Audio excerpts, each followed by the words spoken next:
Foolish people are always taught by the world. Hungry people are always fed by the world. And that's why if you stay foolish and stay hungry, you are also getting learning with a lot of feeding of thoughts. And that's what makes you grow. So I think to stay foolish, stay hungry.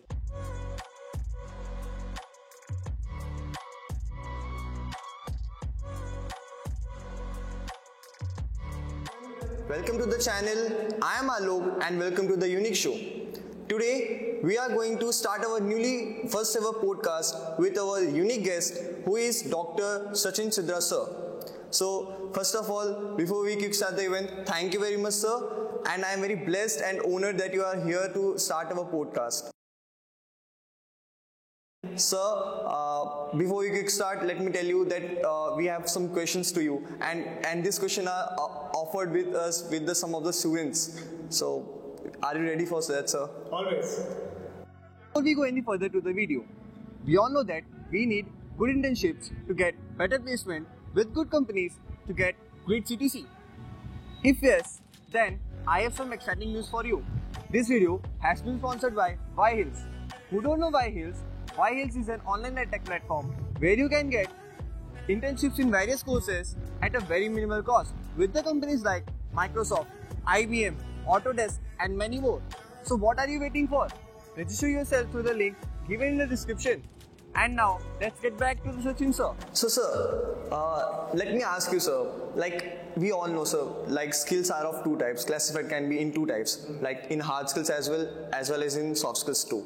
So, sir, my question would be, what do we mean by soft skills as well as hard skills, and why it is so important for us?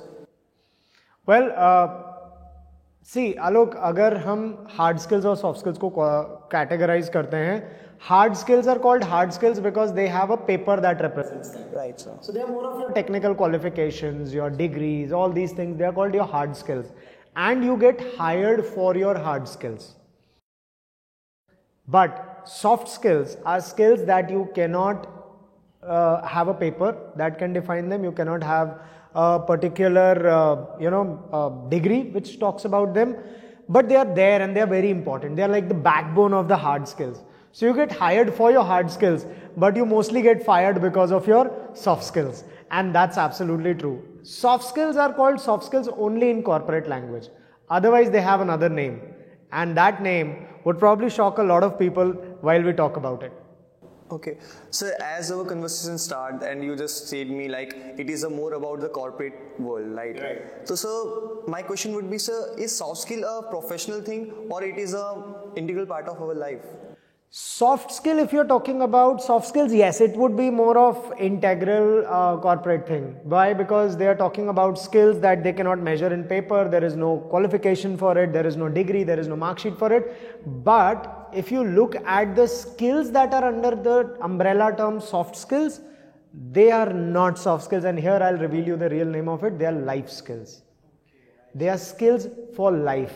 And your life is far beyond the corporates. It's your family, it's your friends, it's your neighbors, it's your, vegetable vendors. You go to your, restaurants out there. How do you interact with the waiters, the managers, the staff, the co-guests on the in the restaurant? It's all about those skills that we talk about soft skills. So soft skills are not soft skills; they are life skills, and they are specially the skills that define a human being.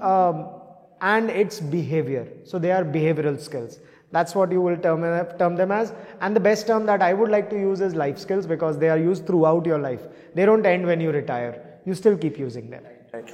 So after this conversation, I am very curious to know, sir, like where we can implement our skills in our lives. And if you could, if you are okay, then you just please share us some experiences where you just implemented these skills. Well, it's a very simple thing. Let's take an example. You walk into an office or you walk into any restaurant for that matter. Let's not go to an office, let's go to a restaurant. You get into a restaurant, you sit there, a person comes, gives you a glass of water and says, okay sir, what would you like to have? Now the level of service that you expect from that service person depends on how you place the order. And I'll give you an example. Let's say I am the guest and I have a service person standing right here, and I look at that person and I say, okay, get me a pasta, get me a lemonade, and that'll be all for it. The person would go get me a pasta and a lemonade and then probably just leave from there. But on the other hand, if I look at that person and say, hi, thank you so much for the glass of water, I'd like to have a pasta and a lemonade. Anything else that you would like to suggest? The moment I say that, the person feels, okay, I'm being given importance. This person values my attendance over here. And then you would see that person would get a pasta with a smile for you, keep that, and he'll say, sir, please have it. They'll come back and ask you, sir, how was the taste? And all these things matter. So if you go to a restaurant and you order a masala dosa and the waiter is not getting you extra sambar, probably your soft skills were not good and that's why you're not getting it. So that's the standing example that in everyday life you use these skills. A very simple example, we go to markets, we park our vehicles, and right behind the vehicle if someone comes up and parks a vehicle, you've got two options. One, you shout at that person and move back. The person would say, nahi hatta. Right? There'll be a quarrel. But the other thing is, no matter how rowdy that person is, you go up to them and you say, excuse me, मुझे ये गाड़ी निकालनी है. आप अपनी गाड़ी पीछे ले लेंगे? It would be much okay. Even if the person wants to pick a fight with you, they can't. Because they know you won't. And that's important. And that's what soft skills is all about. Soft skills gets you the best solution for a problem in your life. Right? Because it gives you the ability to think, it gives you the time to judge responses and helps you categorize the difference between react and response. That's why we call them life skills. We don't call them soft skills. Action is, तुमने मेरी गाड़ी के पीछे गाड़ी कैसे लगाई? हटाओ इसे. Response is, अब सामने वाले ने गाड़ी लगा ही ली है, तो झगड़ के क्या फायदा? मैंने मेरी गाड़ी निकालनी है, उसके पास जाऊंगा, प्लीज गाड़ी हटा लीजिए, मुझे गाड़ी निकालनी है. सिंपल. उसने हटाई, मैंने निकाली, मैंने जाते जाते उसको थैंक यू बोल दिया या नॉर्मली ऐसे किया. That's more than enough. Next time वो इंसान मुझे कहीं भी देखेगा ना, भीड़ में मेरा चेहरा याद रखेगा. Why? He'll not remember me for my face, he'll remember me for my behavior. And that's what life skills do to you. They help you create a network, and mind it, it is said in today's era, your network is your net worth. So that's the importance of life skills. You said about the question, right? So you have said some of the examples to me. So one thing which is similar in all the questions and all the examples would be like we have to be a quick responsive at that time, right? We have to put the very quick answer in a very good way, okay, in that moment of time. So our soft skills are going to be a very important matter in decision making. If yes, then how can we make it better for us? Soft skills play a major role in anybody's decision making. I'll tell you why. Because the way someone would behave with you would make a lot of impression on you, and the way you get that impression is going to be the basis of your decision related to that person. Right? So for example, let's say we both are sitting and talking to each other. You come to me with a problem, believing that I'll be helping you. But when you come, I pick up my mobile phone and I'm constantly, yeah, I'm listening. Please go ahead. Please go ahead. You keep talking and talking and talking. And after a minute or so, you feel like, oh, this person is not even listening to me. Why should I be talking to this person? मैं इनसे बात करूँ ही क्यों, ये तो सुन ही नहीं रहे. So what you will say? Okay, I'll come later. But will you come back? Of course not. Yeah. So my soft skills affected your decision making of believing in me. Right? Similarly, when I realize why you don't share things with me anymore, will I be able to come up to you and say, why don't you believe me?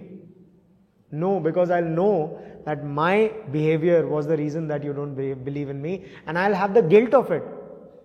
But even at that time, if I have the right kind of soft skills, I'll probably go up and apologize to you. But if I don't, which is called the depth of character, you need to have a very deep character to apologize to someone.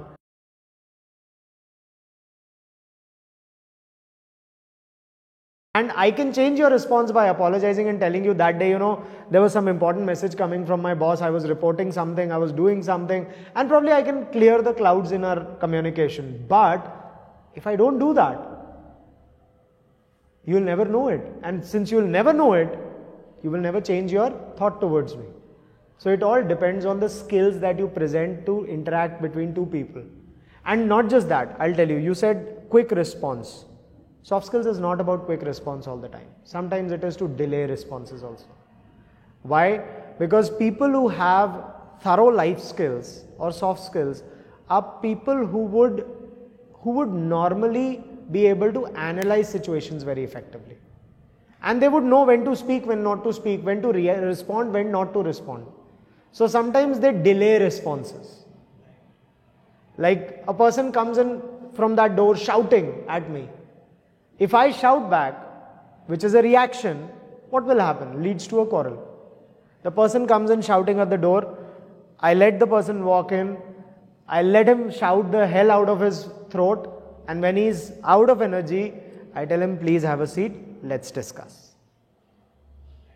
That delayed response is due to my life skills, my soft skills, my ability of decision making, which I've got because of my skills of analysis. And those analysis comes from the experiences that I've had, on the basis of which my skills have grown. That is the use of life skills and soft skills for you. Okay. Right. So if you guys just give us a light on the idea, like how can we build up a soft skills and how can we master that skills? So well, building soft skills is not a one-day thing. It's huge. It takes an everyday thing to build your soft skills. And why is that? Because when you're building soft skills, you need to have a lot of experience, you need to have a lot of exposure. And that exposure comes through doing things, going, meeting people, working with them. And then you will come to know, okay, I've done this wrong, I don't need to do this, I've done this right, I need to maintain this. And that's how your soft skills are built. Let's take the very basic example of communication. How does a child learn to communicate with people? A child who's just born learns to communicate with people the way he communicates with his family and the way his family communicates to him.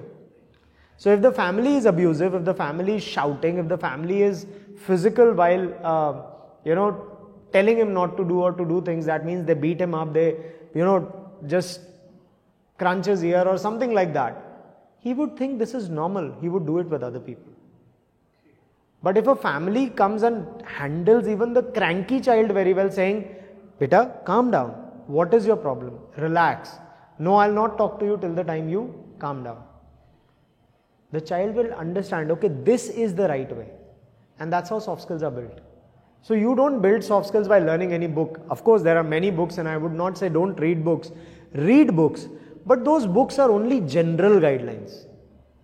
Personified guidelines, or rather I would say specific guidelines, they develop on your own. They develop on the basis of your experiences. So if I am right now talking to you and I shout at you quite often, the next thing is what I'll notice is your voice going low, and then after a moment or so you will stop talking because I'm shouting. Right?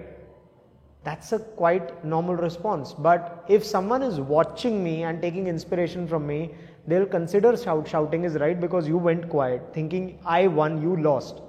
But the real figure is the vice versa. You won, I lost.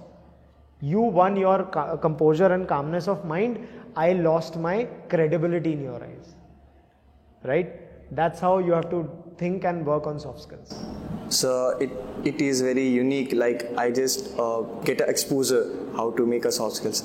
So I would just make a simple question to you, like in our daily life, okay, I have a classes from Monday to Friday and it is till 9 to 5, okay, and then after I have to go to the playground for playing something else, and I have to come to any other majority of the things, and at that moment of time I cannot manage the time. And at the end of the day when I am going to sleep and just I think, oh यार आज तो Python का test देना था, दे दिया क्या मैंने? यार नहीं दिया यार. And the thing is reminding in my mind that you have not done this thing, you have not done this thing. So my question would be you to how to be very productive in a short period of time. In a short period of time, you only can be completing the tasks in a short period of time. Productivity comes in when you have completed all those tasks. Productivity is the sum total of how many tasks in a day you have completed versus how many tasks had been given to you. Right. Okay? So if you say you've got 20 tasks in a day and you are able to complete 10% of it, 10 of it, that means you are 50% productive. Right? And if that number goes up to 15, then you are 75% productive. That number goes up to 18, you are 90% productive, right? A rough figure of 90%. Your productivity cannot be judged with, during the day, because the day is not over yet, right? Quality of work can be judged, and you can show good quality in short amount of time by doing that work properly in one go. You don't have to do it again and again. But where you're talking about managing time in a short duration, doing many things, that comes on the basis of priority. When do I have to complete the task? The deadline for it is this. So this is my priority 1, because the deadline of this is shortest. Longer than that is this, longer than that is this, longer than that is this. And that's how you complete your task, and that is how you actually manage your time. You don't make timetables and stick them on the walls like all of us have been doing in school. 6:30 I'll wake up, 7 o'clock I'll go to the washroom, 7:30 I'll have my breakfast, 8 o'clock I'll sit and study. No, that's not how life goes. Right? You might wake up at 6:30, but maybe your body clock says you're not hungry. You get hungry at 8:30. What are you going to do? You'll crib in your mind that I thought I would study from 8 o'clock till 10 o'clock, but 8:30 my stomach started giving me signals, you are hungry. Now my whole timetable is gone, I'll not study today. That's what kids do. But we as productive human beings, we say, okay, this is popping up in between, let's finish this up because this has popped up as emergency. Let's do the emergency, let's come back to the schedule then. And the task that remains on a particular day, which can go further, we'll put it further. But if it cannot go, then we have to compromise on our time on certain other things and complete it before the day ends. And that's how things are done. Right? So time management is not managing the clock, it's managing yourself as per the clock. Because time and tide, they wait for none. You have to follow the time. The time doesn't follow you. Sir, as like you just said about the time management and task management as well. So sir, when the task is not completed yet and the time is over, we get a lot of stress, we get a lot of burden in our mind. So my question would be that what do you mean by the stress, the term stress, and also how can we manage it when it is over and over? See, stress is not just bad. There are types of stress. एक stress होता है which is good stress, which is called as eustress, and distress होता है bad stress, right? Eustress is important. Stress होना चाहिए. You should have stress because उसके बिना you will not have focus to work. Let's say I give you a day in your life where I say, Alok, you can switch off all your alarms, you can wake up whenever you want, you don't have anything to do, you don't have anywhere to go, you are staying alone in a house. After staying for like half a day, you will start getting irritated. I need something to do. Am I right? That's called the loss of stress. Loss of stress is also not good. But if you look at stress, I have to go to a 9 o'clock class. After 9 o'clock class, I have a 10 o'clock class in the X block. Then I have my lunch break only for half an hour. Then I have to go to my personal mentor for meeting. Then I have to go back to my class. Then I have a class again. Then I have an INT test to give, etc., etc., etc. These are all good stresses. How does it turn bad? When you start missing deadlines. The best way to keep your stress in a controlled and positive manner is follow deadlines. Right? Follow deadlines, or if you are not able to do everything within the deadline, try to delegate tasks. Like a very simple example. We take the service of laundry and ironing clothes. Why do we do that? Because that's a task which is important but not necessary to be done by us. So we take a service. We outsource that task. Same thing is here. That you talk about stress, just imagine you have to wash your clothes every day. How much of stress that would be? Right? But how do people delegate tasks? In the households, we have washing machines. They are delegation to reduce stress of washing clothes. You put in that, you just set the timer and it's all done. Right? On the other hand, what is a good stress? Them in the washing machine in the morning. That's good stress. You know what to do. Right? So the same thing, the same way how you handle your tasks, how you do that in time, and wherever you can delegate, you will never be under stress. But if you want to do everything by yourself, there is a definite, there's a definite thing coming that's called bad stress or distress. And that will be always bad for you. So what you can do is, whenever you feel that you are under stress, ask for help. And if you can't take help, then probably stress out in a manner where you stretch your work hours for a few days, and then you go for a nice long resting day where you don't do anything once the things have been balanced. That's what I can say you can do, guys. So till now I just learned from your examples, like where I am, the thing is which is much important is communication skills. Like whether I'm in a restaurant, whether I'm in a market, whether I'm in a school or a college, the thing is important, which is communication skill. So how can we just improve it? And whether communication, like in the soft skills, the most demand of the thing is English language, right? So why English language is chosen, and how can I improve the vocabulary there also? Well, we'll have to give it to history then. You know why? Because had Britishers not conquered the entire world, almost the biggest part of the world, and had French or Spaniards done it, we would have been learning French and Spanish instead of English. So English is a language that came to us by the virtue of colonialization. And right now it is the language that is spoken worldwide. So that is the only reason. There is no other reason of English language. However, when you're talking about communication skill, it is not limited to a language.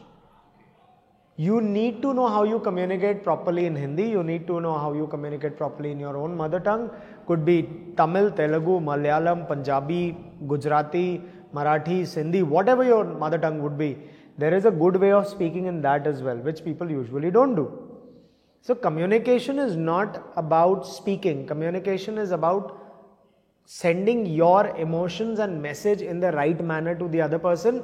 And let me just tell you, the maximum part, 55% of your communication is without a single word.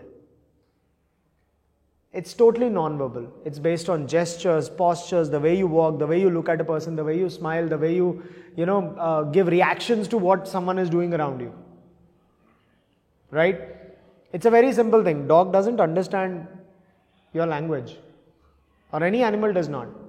Let's say people say nowadays dogs do. I agree to them. But let's talk about any other language, any other animal other than dog. Let's talk about a leopard. Why do you think a leopard attacks every human that he sees around when he enters an area? Because the body language of the humans becomes attacking or, panicking. And looking at that, the animal thinks, okay, they are panicking, now they are going to attack. So it's better I attack. That's the idea, right?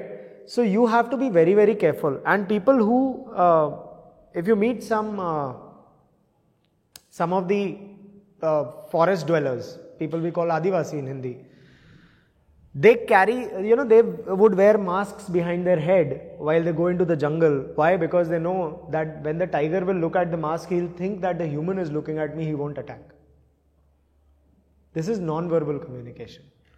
Your words are only 7% of your total communication. Now we have talked about 55 and 7. So what is left? A bigger of 38% is left, right? That percentage goes to the way you speak, right? So right now I'm speaking with you. I'm emoting a lot with my voice. I'm bringing my voice up, down. I'm having a lot of, breaks. I'm taking pauses. But let's say I'd be speaking like this. So communication is not about talking, it's about gestures, postures. What would you understand and what would I be able to speak? Right? Half, less than half. But the way I speak makes you understand, okay, this is important, this is okay, this is not important in my sentence. And that's what it is more important. So words are just 7%, 38% is your paraverbal that supports the words, and 55% is exactly no words, not even a sound put together. It's totally non-verbal. So sir, I am from Madhya Pradesh. So there all the people are used to talk each other in Hindi. So my mother tongue is basically Hindi language, right? So when I talk in English, the words like to, isliye, like these are the words which uttered a lot in my language, in my conversation too. Like in this podcast also, I have just uttered to. a lot because it's my mother tongue influence. So I want to ask you, what are the practical ways to get rid of it, and how can I manage it to be better? The practical way of getting rid of it is being very conscious while you communicate in a particular language. I would say that if in 10 sentences you're using 1 or 2 words here and there of your mother tongue, that's alright. Till the time it does not hamper the understanding of someone who's listening to you. But if you're continuously using the tones, the sounds of your mother tongue, like let's take a very simple example. People from Madhya Pradesh, Maharashtra, Gujarat have a bad habit of saying P-E-N, pen as pain. Am I right? So they say pain, and just imagine someone walking up to a person in Punjab and saying pain hai kya? The person will say bahut hai yaar, jitna marzi le le. It's like pain. But they are talking about pain, dard, and the other person is asking for a pen. So that is called MTI, mother tongue influence. Now how do you correct it, and why is it happening? It is happening because you are using the sounds of English language on speaking the words of sounds of Hindi language over the words of English language, which is wrong. There is a very short e sound in Hindi which is not available, not available in Hindi, which is available in English, and you call it pen. N. That's what the sound is actually. So this is how you build it, and you have to consciously communicate. So before anybody tries to learn any language, my suggestion would always be do a small course of phonetics of that language. Could be any, could be English, could be French, could be Spanish, could be Russian, could be German, whatever language you are learning. Please learn the phonetics of it first. That's a very important thing. As per the conversation you just said about various about the non-verbal skills also and paraverbal skills also. So it all depends on the personality of the one person, right? So like if I talk about your personality, so your personality would be very different from my side, okay? And the way you are explaining your personality is the thing way you are explaining to the audience too. Right. So my question would be like, how can I be very good in my personality? How can I be making my best in my personality? And what is the term personality mean? Like, well, personality is what people see in a person. Okay. It's your behavior, it's the way you react, respond, the way you think, the way you act, the way you interact with people around you. It's the sum total of how people perceive you. That's your personality. And how do you build a personality? Well, you build your personality on the basis of what you want to be. This is a thing that I would really tell all of you. Alright, and if you want to build a personality, the thing about personality is you cannot build a personality like someone. I can't be Alok, Alok cannot be me, and probably we both together cannot be anyone for that matter that we look at. We can take good points from there. Let me just give you a small example. So the very first time I saw a movie which I remember, the movie was a Sanjay Dutt movie. So I liked his way of walking a lot, and I tried to imitate that. But then I realized that man is what? Huge, humongous, you've got good muscles. I'm a lean guy, I cannot be walking like him. I might look like a hanger walking with clothes on it, because I was very lean as a child. So what happened eventually is, I took one good thing from his walk. He walks with large steps, and that's good. Why? I thought that's advantageous because you cover more area, you walk faster without much of efforts, and people believe you are really confident. That's important, right? Second, you look at a lot of people around you and you think, wow, yaar, kya bolta hai? That bolna comes from what you receive inside, how you learn, how you read, how you get informed. If I am giving you so many examples, that means I have been observant. Otherwise, I would not give you examples. I will give you examples from the books. But I'm not giving you bookish examples, I'm giving you real life examples because I observe. That's my way of learning. But that doesn't mean it will apply to you. You might be a guy who's a books person. You might read from the book and you're like, oh, this is a good example. I might use it the next time talking to someone. That's a very good thing. There are people who give examples of movies every time. Just like in that movie, have you seen? And the person is like, no, I have not seen. They'll explain you the entire scene after that. You know, this happened in the movie, so this is what I'm referring to. And then you look at that person and you're like, wow, such a nice storyteller, I could imagine the entire movie. Right? These abilities come from the things where you receive the information. And personality is built on the basis of what you want people to believe and look at you and behave like with you. So if you want to have a personality where you want to be afraid of people, you will build it that way. You want to be a personality where you want to make people believe you are approachable, you will build it that way. You have a personality where you want to talk about, you know, making people comfortable around you, you will have it that way. Right? And there are certain tasks. What are those tasks? Those tasks are pretty simple. If you want to make yourself an approachable personality, what is your definition of approachable personality? Tell me that. I would be like going to them and asking about like what's... Why would you go to a person? For having some help or having some questions like... And what kind of person would you go for help? If the person whom I'm thinking like he can or she can help me. And that will be on the basis of their behavior? Right. So let's analyze their behavior. The person that you believe will be helping you will have an open body language. They will look at you, they will smile, they will talk to you, they will, when you go to them, they'll welcome you. And that is the body language that we are looking at. So they've built their personality and they are called approachable because they behave in an approachable manner. People who are closed people, let's talk the opposite of it. They usually would sit like this, they would not make eye contact, they would not have very pleasant expressions on their face. They are closed people, closed personalities. And they would always make other people stop them, you know, the other people stop in their tracks to come to them because they believe they are not that good. Alright?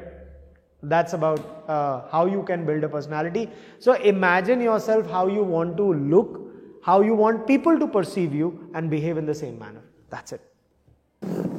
So sir, many of our viewers asked me about like how to manage the procrastination, and it is a a big issue for all over society.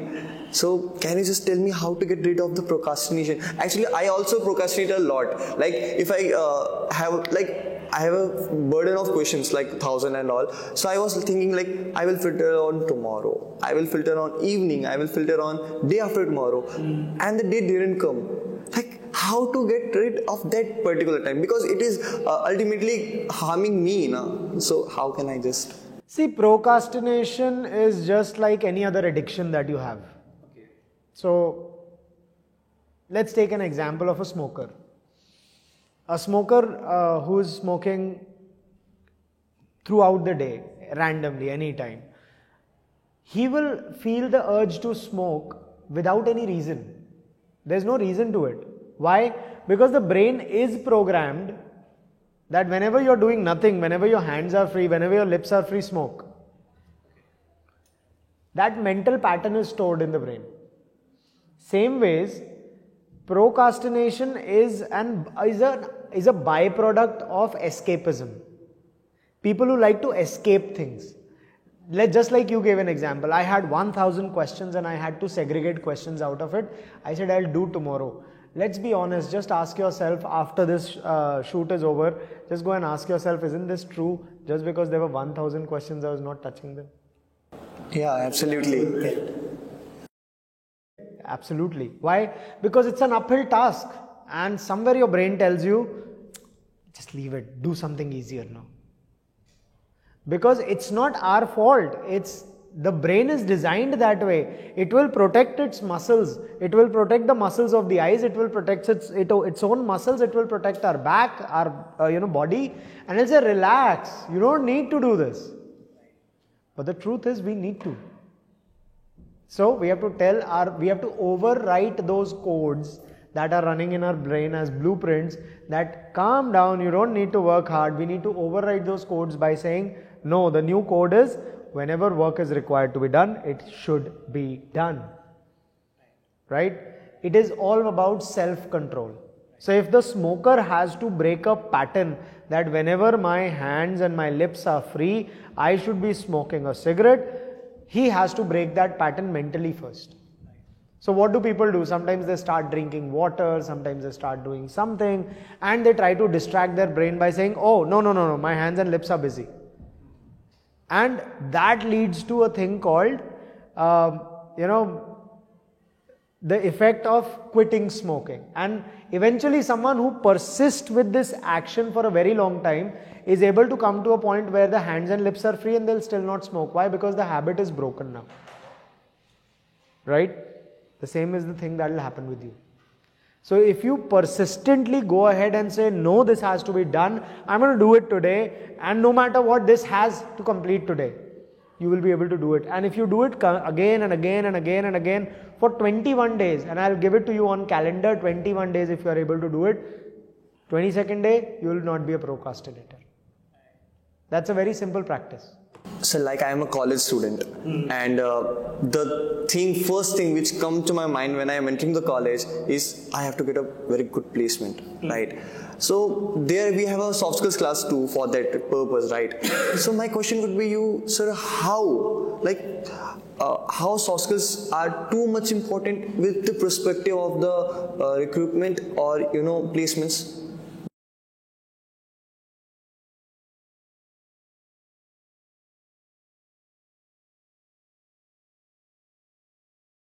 About students, how many graduates does India make every year? Lakhs of. Million? A million plus? How many of them get a job? Thousands. Why? Because of their knowledge. That's not because of knowledge, that's because they are qualified but they are not employable. Soft skills and the use of the right kind of soft skills and the training that you get makes you employable. That employability syndrome is the reason that you get placed and others don't get placed. Now let us take a very simple example to understand this. You as a student, you said, I want to get a good placement. What role does soft skills play in that? Just imagine I don't train you to give an interview, I don't train you to do a GD, I don't train you to make a presentation, I don't train you to come and behave, talk, communicate with people effectively, and I train you for 4 big years entirely for your hard skills, and then I say, okay, you have an interview to face. Tell me your mental state at that time. Will you be ready? Not much. Not much, not at all. Because by the end of 4 years, I would have made a robot out of you who can code, eat, sleep, code, repeat. But I will not make a human resource that can use his knowledge of coding to outgrow what has been taught and to be human enough to give solutions to people. That is what companies want. The companies don't want to recruit the best students in the world or the best coders in the world. They want to recruit people who are ready to follow a 3-step cycle: learn, unlearn, relearn. And this is the ability that only humans have. So soft skills are the only things that keeps you human, that don't make you a robot. And I don't mean to say it's not about computer science engineering. It is a robot for anybody. Let's take an example of a person from physical education. He doesn't get soft skill lessons. He just comes, practices, does his physical education practicals and all that, and he goes back. Again comes back, does the same thing for 3-4 years, and finally he's a bachelor's in physical education. But the moment you tell him go and give an interview, he'll look at the person like this sitting in front of the chair. And he say, Sir, pucho kuch mat. Ground pe le jao, main kar dunga. But how would I take and send someone to the ground with a group of students in a school when I'm not sure what this person is going to do? Right? That is where soft skills become important, because these are corporate skills, these are people skills that will make people believe that you have the right amount of hard skills. And last but not the least, soft skills are the measuring stick of your cultural fitment with any organization. How? Let's take an example. You want to be a part of the Amazon group, the Amazon cloud that is big, hovering over the world. Now there are certain kind of things that go on in the Amazon culture. There'll be people, they would probably want a person who is more of a team player, who is a flexible personality, who can work without putting hard targets on himself, who's proactive, who likes to take things on his own, complete it and then deliver it and show it that I've done it on time. But you didn't get any such exposure. You were just in the class for 4 years.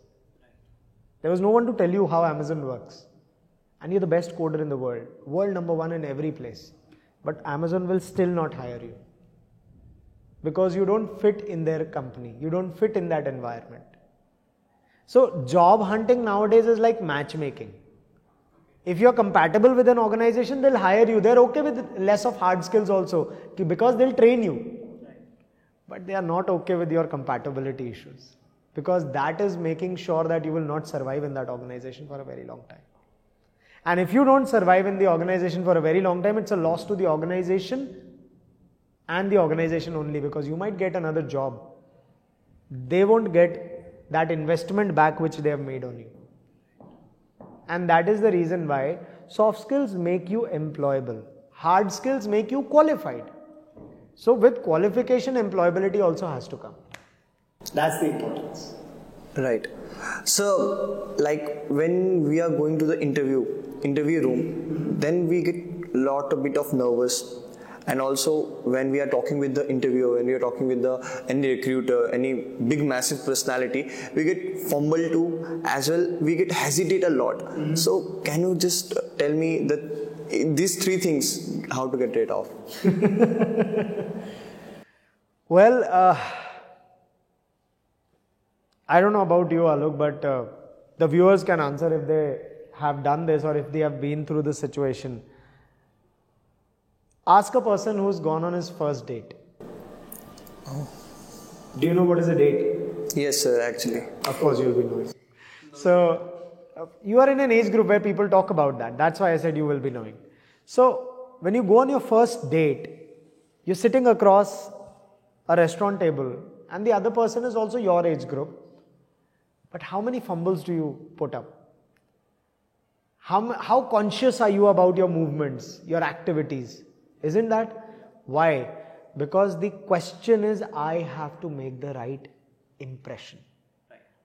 Same happens in the job interview. You're meeting a totally unknown person.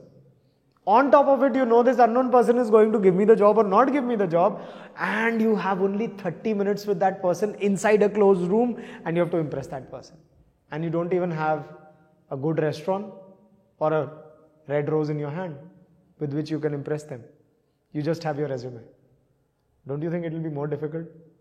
So it is quite obvious you are under pressure, but that doesn't give you the window of fumbling, stammering, stuttering. Why? Because a person who knows himself or herself will never be underconfident. So I'd say before you prepare for an interview and think, I will not fumble, stutter, this, that, this is not right, ask yourself, how well do you know yourself? If you say, I know myself, then no matter who is sitting in front of you, you will just go and sit on the chair and say, hi sir, good afternoon, let's start talking to each other. You're going to ask me a few questions and I'm ready to answer those questions. Please go ahead. But if you are not sure who you are, you'll go there, hello sir, can I have a seat? The person will, yeah, please sit down, why don't you sit? The person is being warm to you, but you are nervous because you are taking the pressure, oh, I don't know what this person is going to ask me, because you don't know who you are. But the moment you know who you are, you're so very confident. You're like, ask me anything in the world and I'm going to answer that. Right? That itself speaks about how to get rid of fumbling, how to get rid of stammering, stuttering. Know yourself. The confidence is always going through the roof. Sir, we are talking about the interview as per, right? So, if you would be the recruiter and if you are addressing one candidate, so what you are going to search in that particular thing at that particular time on the candidate? Well, if I am interviewing a candidate, my first thing is I'd look at the job requirements and I'll see how much this candidate's personality is matching with that. I'd not look at qualification, because for that we have technical rounds. The candidate has qualified, he's sitting in the last round of interviews. That means he's already proven his professional worth. His hard skills are proven. Now what I have to look at is his soft skills. I have to look at his personality. So I'll look at, can this guy come and work with the people who are already there in my company? Can this guy come and work in the same manner as we work in our company? Can this guy come and add value to the team that I already have? And if all the answers are yes, yes, yes, yes, yes, it's a pick. But if less than 70% answer are a yes, it's a no. close to 70% it is a yes, it is still a yes. Why? Because I might pick up someone at a 60%, but what will happen? What will happen is I'll bring the person, I'll try to mold that person into my company's environment, but at the end of the day, the person will get uncomfortable about it and say, sir, I'm not comfortable, I'd like to leave, and I cannot stop them. Because legally there is no law in this country that stops me from letting an employee resign with proper notice. And that also will make an awkward situation between me and the candidate. Plus, the other people working in the office will get uncomfortable because one person in the entire team is uncomfortable. So what do? You don't pick that person. So that's what I would look in a candidate. How compatible is this person with my company's environment? That's all. Period. So, any last piece of advice from your side to our viewers, also the students? Because many of the viewers are the students only. So. Well, the last piece of advice, I'd say, stay foolish, stay hungry, and keep learning. That's important. Because foolish people are always taught by the world. Hungry people are always fed by the world.